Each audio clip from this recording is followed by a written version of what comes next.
Hi, my name is Pamela Ross. I'm the Lowndes Middle School FFA Advisor and Ag Education Instructor, part of the Lowndes County School System in Valdosta, Georgia. Before we get started, I'd like to invite you to subscribe to our channel so that you will be able to find all of our interesting videos as we go forward. Today, I would like to talk with you about beginning bean planting and the difference specifically between a bush bean and a pole bean.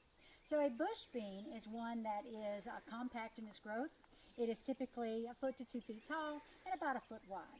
So this is an excellent plant for being able to pick along the ground. You don't have to build any additional structures, and does really well if you have more property or more space that you can plant a garden. The pole bean, in comparison, is one that takes very small amounts of actual property because it uses vertical spaces. So you're actually going to grow up instead of out. Now, a pole bean will get 6 feet or longer, and so you do need some form of structure to hold that up.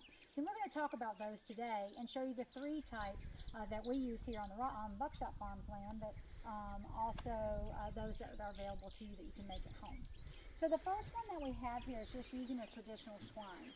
And so we have simple 2x4s that have given us a frame, and we take the twine, we attach it to a screw at the base, run it over the top, and then it just goes back and forth.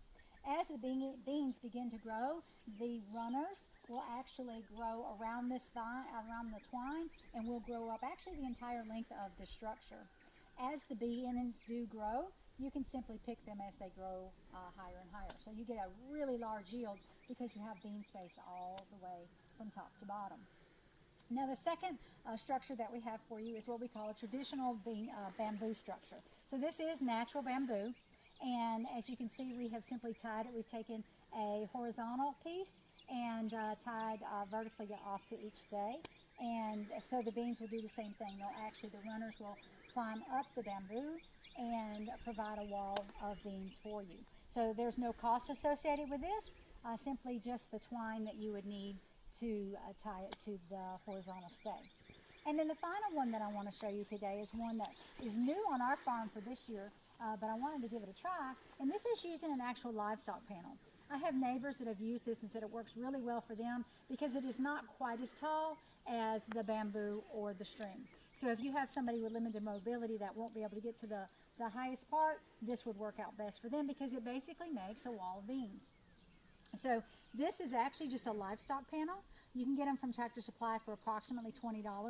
You want to make sure you stay away from the goat panels or the dog panels that have smaller squares and therefore a lot more metal and are a lot more expensive.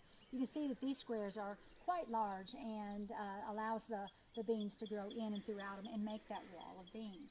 So these are three different structures. All we've done is taken a T-post here and the panel and simply tied it to it.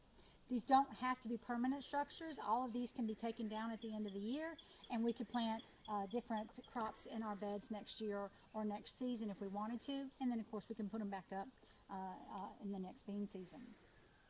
So we want to also show you how to plant a bean for the first time. Once you have your structure built, you want to plant your beans, and you want to plant them within 6 inches of the structure that's going to be holding your beans.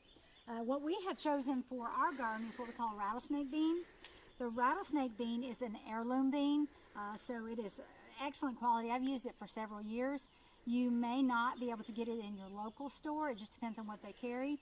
So whatever bean you choose, though, you simply want to make sure that you get one that grows in your zone. So in our area, the Valdosta, Georgia area, we're right on the border of a Zone 8 and Zone 9.